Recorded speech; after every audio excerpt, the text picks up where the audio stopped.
માલપુર ગામનો માજી ડેપ્યુટી સરપંચ પ્રકાશકુમાર નટવરલાલ સોની।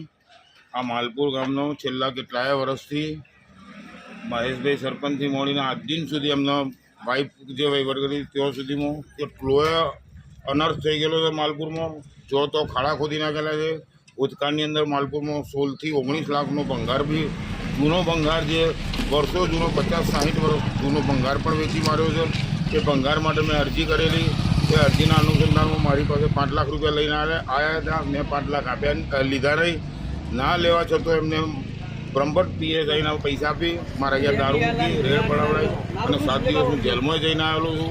પંચાયતની સામે બોલવા નથી દેતા અને જો તો ખાડા ખોદી નાખે છે। ગમે તો કોઈ જગ્યાએ કામ ચાલે તો કોન્ટ્રાક્ટર બી ધ્યાન નથી લેતો। એમને પંચાયતના સરપંચને કહેવામાં આવે, ડેપ્યુટી સરપંચને કહેવામાં આવે તો ભાઈ આ શું છે કે ઉપરથી બધું ચાલે છે, અમે કંઈ જાણતા નથી। આ પંચાયતમાં ઉપરથી આવેલું, પંચાયતનું કોઈ કન્સલ્ટિંગ છે નહીં।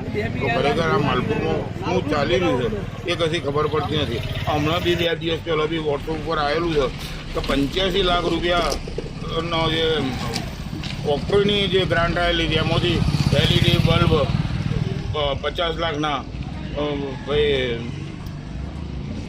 LED બલ્બ પ્લસ ડસ્ટબિન, કોઈના ડસ્ટબિન મળ્યા પણ નથી છતાં ડસ્ટબિનનું બિલ બનાવવામાં આવ્યું છે।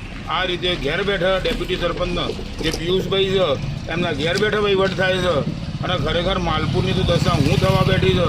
ખોટા બોધકોમો થઈ છે, બારોબાર પૈસા લઈ છે, પૈસા લઈને જ બહુ કામ ચાલે છે। કોઈ ગામના નાગરિકનું સાંભળવામાં આવતું નથી। તો ખરેખર આ બાબતે યોગ્ય થાય એવી મારી નમ્ર વિનંતી છે અને આપના માધ્યમથી કહું છું ખરેખર આ સરકારમાં વાત પહોંચાડજો અને માલપુર માટે કંઈ યોગ્ય થાય એવું કરવા માટે આપ સર્વને નમ્ર વિનંતી।